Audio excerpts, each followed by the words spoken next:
Strike gang, what the business is. We back in here. I am your host, Uptown Black. If you just now getting hip to me, like, comment, subscribe. If you've been rocking with me, I appreciate you.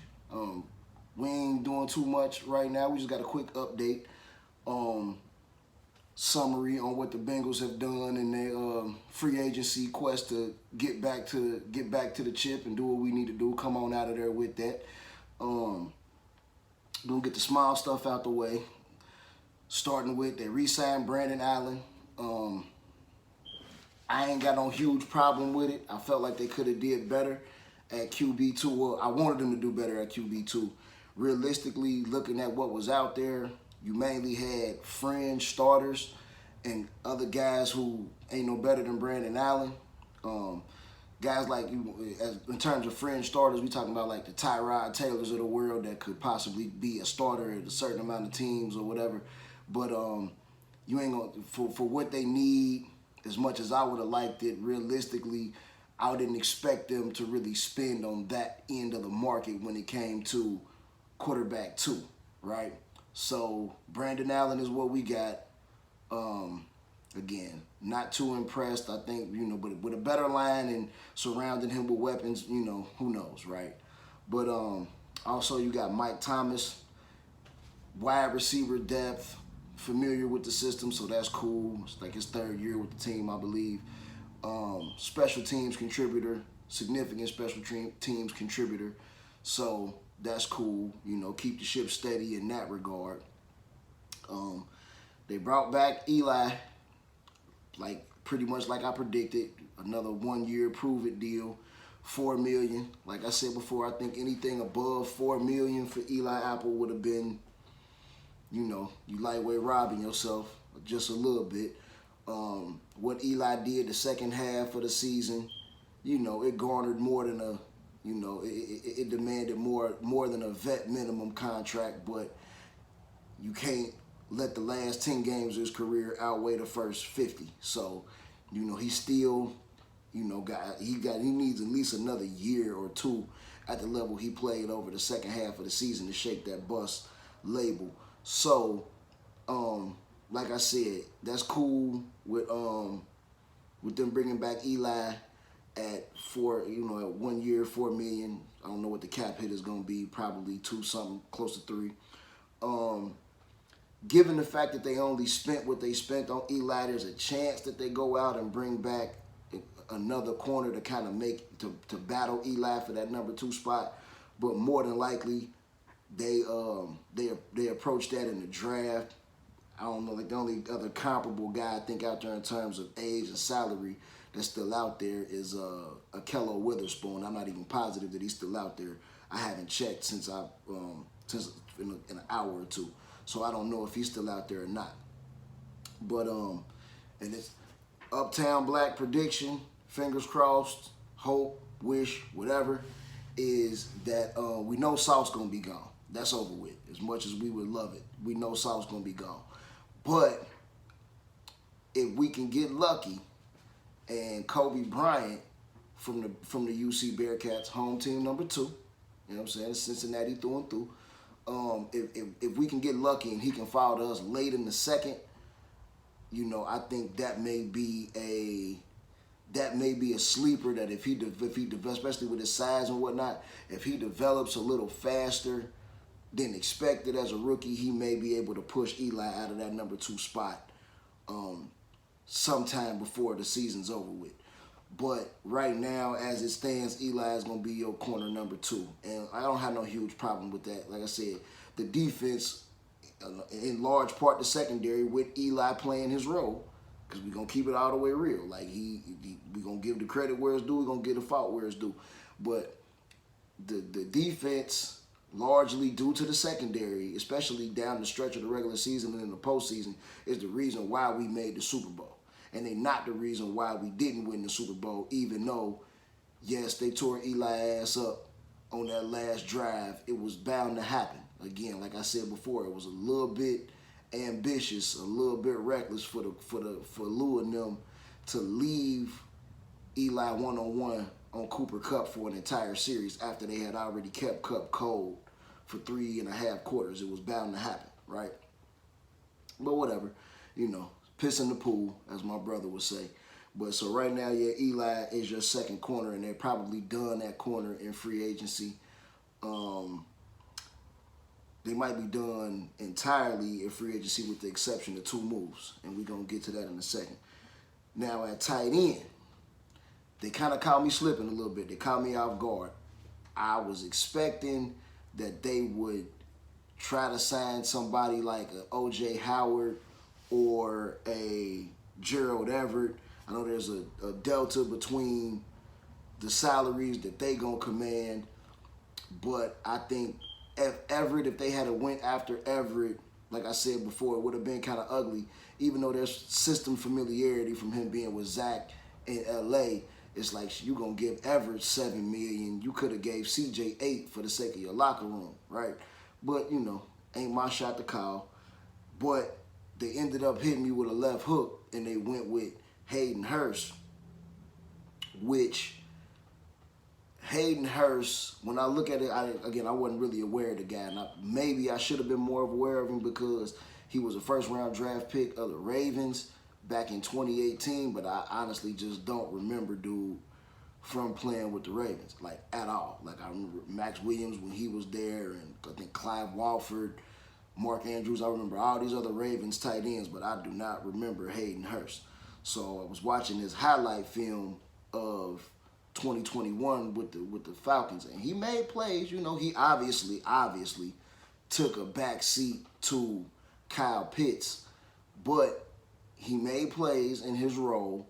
The year before, his numbers were better than C.J. Uzomah's best year. He was north of 500 yards. He had 6 touchdowns. You know what I'm saying? So comparable there. But the main takeaway when I look at his highlight reel, at least, I haven't seen film yet. The main thing that I take away from it is they essentially got a younger, maybe even if slightly smaller version of C.J. Uzomah. 4'6", 40 time. I'm not exactly sure of, dude's measurements, how tall, what he weighs. But you can see on film he appears to have a little bit more speed than C.J. Uzomah. But ultimately, if you look at his route tree, the things that they was asking him to do in Atlanta, they almost mirror what the Bengals were asking C.J. Uzomah to do in Cincinnati. And so maybe, just maybe, it's a plug-and-play type of situation with a guy who's younger and I'm assuming at less than half the cost. That being said, just like with corner, the fact that they don't already have a 5, 6, 7 or better $1 million tight end, there's a possibility that they might bring another tight end in. The fact that Gronk hasn't signed officially with Tampa Bay yet would probably give some of y'all hope that Gronk is going to come here. I ain't going to lie, like I said before, that's an L that I will gladly take if I'm wrong about, but I'm just still not convinced it's actually going to happen, not as long as Tom Brady is in the league. And you know how we feel about Tom Brady. But anyway, right? So, and also Tom Brady came and snatched Jensen back from us too. I'm going to take it. That's how I'm going to take it. Like, you know what I'm saying? But at the end of the day, like I said, I don't see Gronk coming. I don't know who else is out there. Maybe they still add a guy like O.J. Howard if he's out there on a $4 to $5 million contract. But for the most part, what they've done, as many of the boxes as they've checked off of their list, both in terms of starting lineup and depth and continuity, special teams and whatever else have you, I think minus these next 2 moves, the Bengals are probably done in free agency. We'll go to edge rusher next. Like I said, it ain't the thing that was almost just as obvious as the fact that we needed offensive line help was the fact that other than Trey Hendrickson with an occasional assist from Sam Hubbard, we didn't get outside pressure very well last year, which kind of speaks to what Ogunjobi and B.J. Hill did, also what Trey Hendrickson did. And Not to take nothing from Sam Hubbard. I believe he had a career high in sacks last year too. But it was more cleanup based on the pressure that other guys were creating.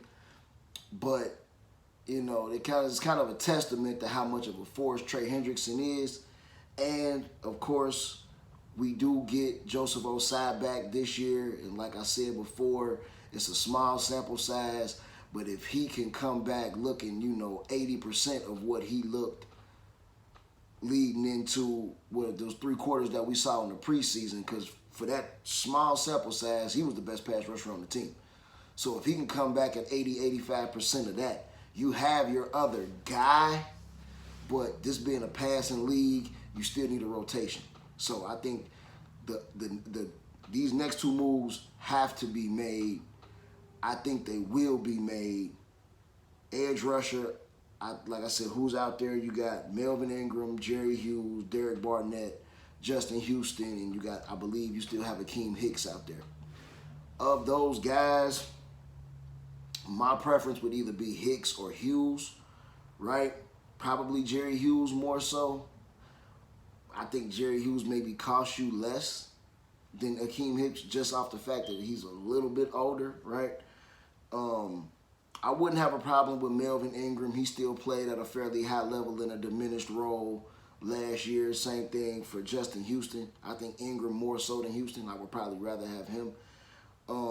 Because whichever one of these guys you sign, you're only looking for them to give you 250 to 350 snaps on the season, if provided that everybody else stays relatively healthy, as healthy as you can expect in the NFL.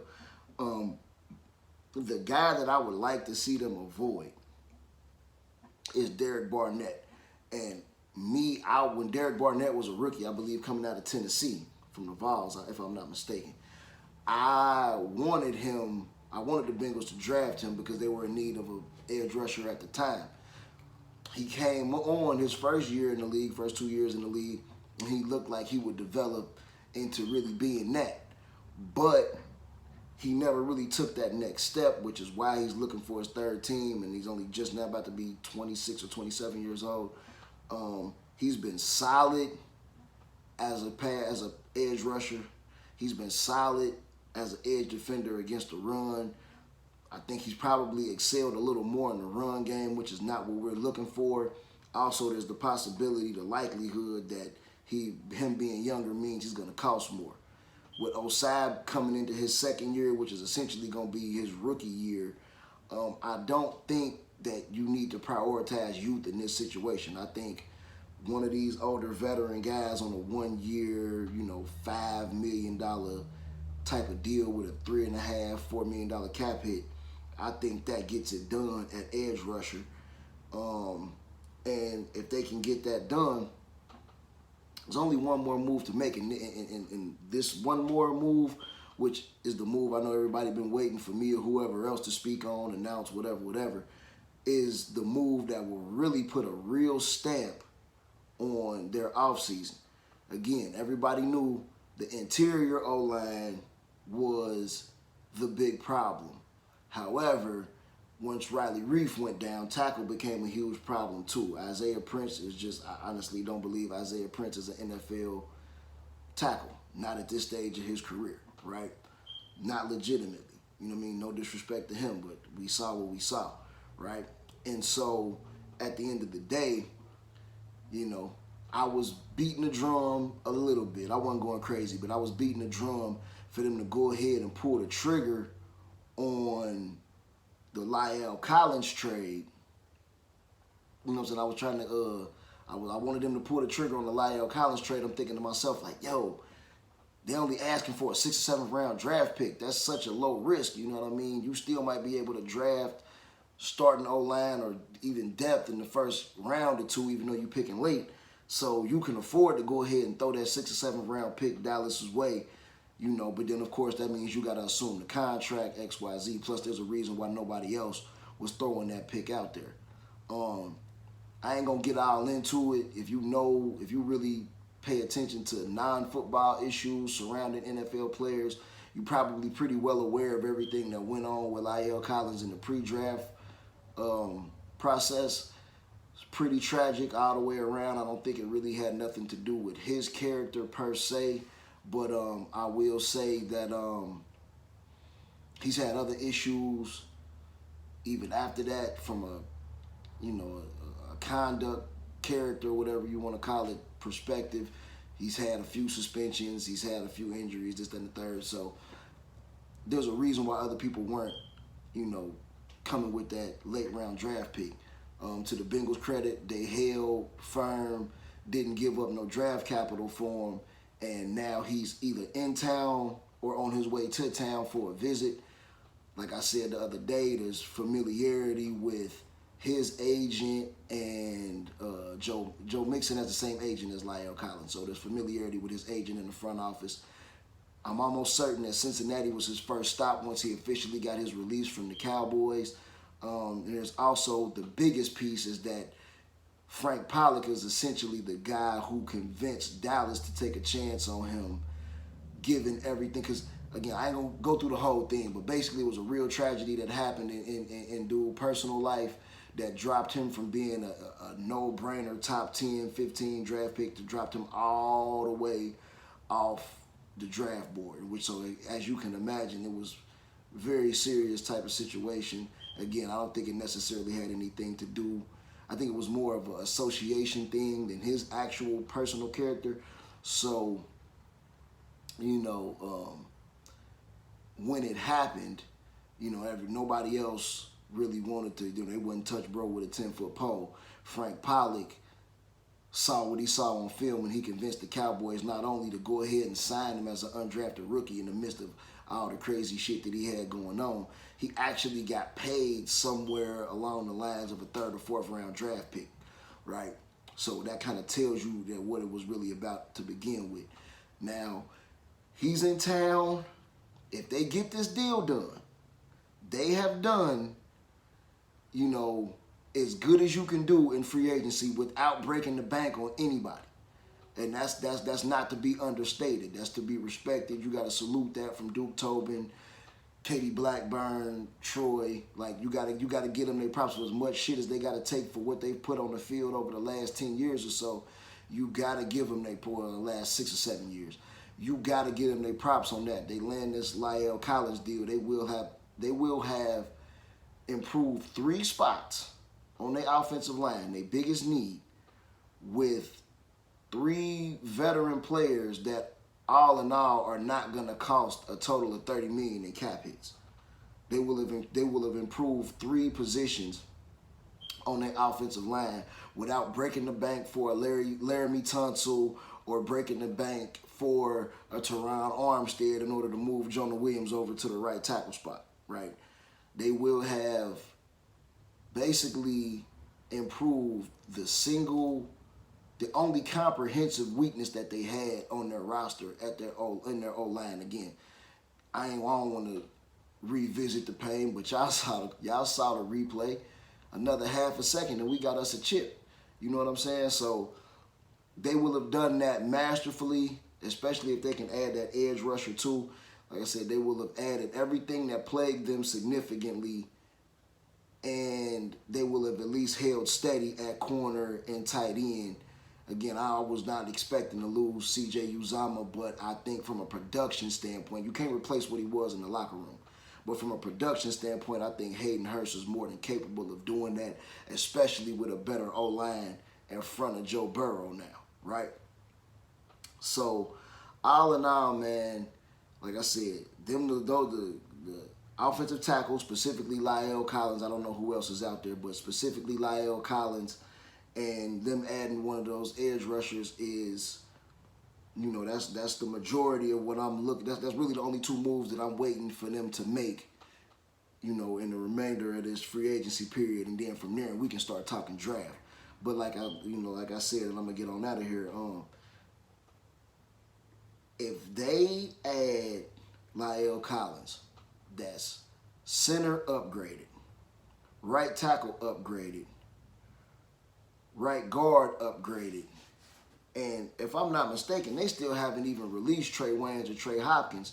So You know, I think Trey Hopkins comes back as depth on a restructured deal. You maybe cut his pay in half, down from $7 million with a $6 million cap hit to $4 million with a $3 million cap hit or less. He probably wouldn't get much more than that on the open market anyway. I think Trey Waynes is gone regardless.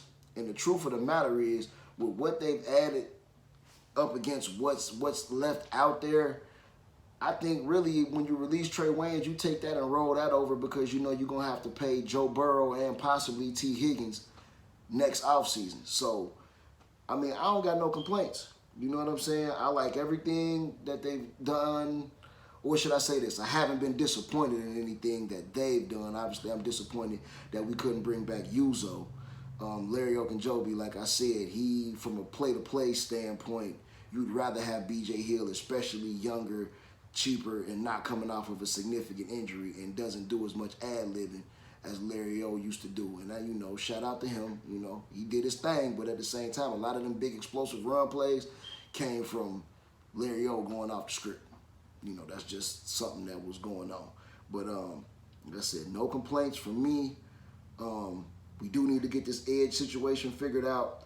Maybe they restructure Hopkins and release Trey Waynes. And I don't know, maybe they got some type of trick up their sleeve, but anybody who would be significant cap space at this time, at this point, you know, especially by tomorrow night, Friday night, they'll all be off the board.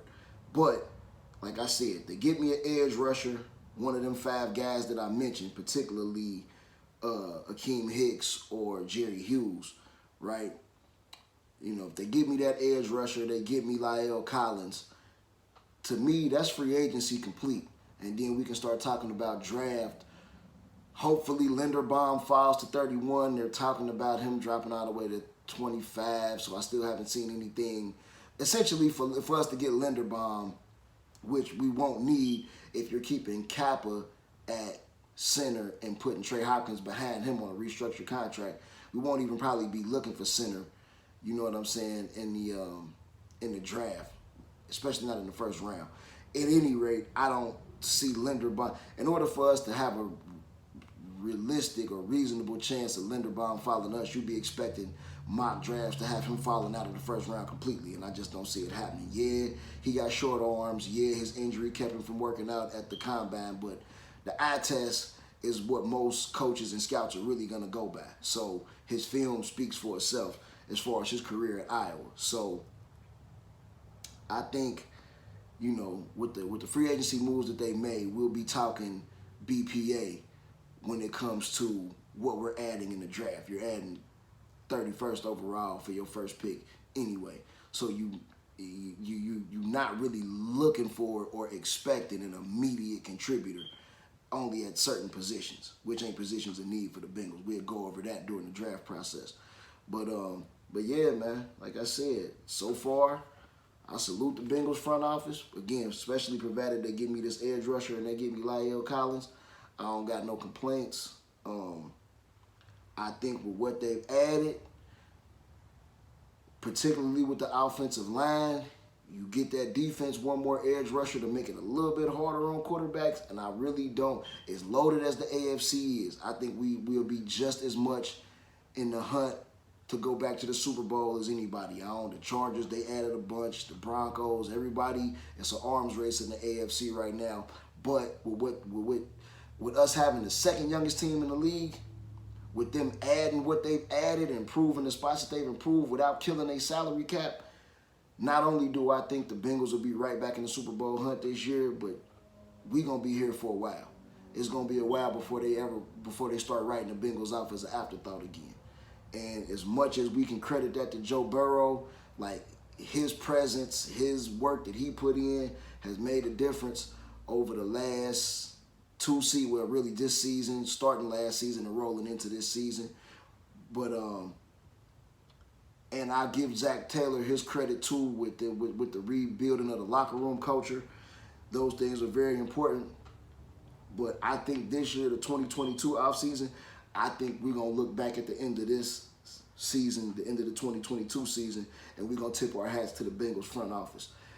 Being a lifelong Bengals fan, that's something I never thought I would say, and they've earned that skepticism. But I honestly do believe this offseason is the time for Duke and Katie and Troy to flex their muscles, and I think this who we'll be saluting at the end of this season that's coming up. Other than that, keep y'all fingers crossed. Lyle Collins, hell, by the time y'all see this, it might already be a done deal. Jerry Hughes, Akeem Hicks, or Melvin Ingram, you know what I'm saying? I think those moves complete us. We getting ready to have another good year, y'all. You know what I'm saying? They know we got to knock the draft out too in terms of building for the future. But like I said, I think a lot of people ain't saying it quite yet. They want to say it, it's on the tip of their tongues. They ain't saying it quite yet, but I'm going to say it right here, right now. The way things are shaping up over the next 4 or 5 years, the Cincinnati Bengals is the next dynasty. Who they? Stripe Gang, we out of here.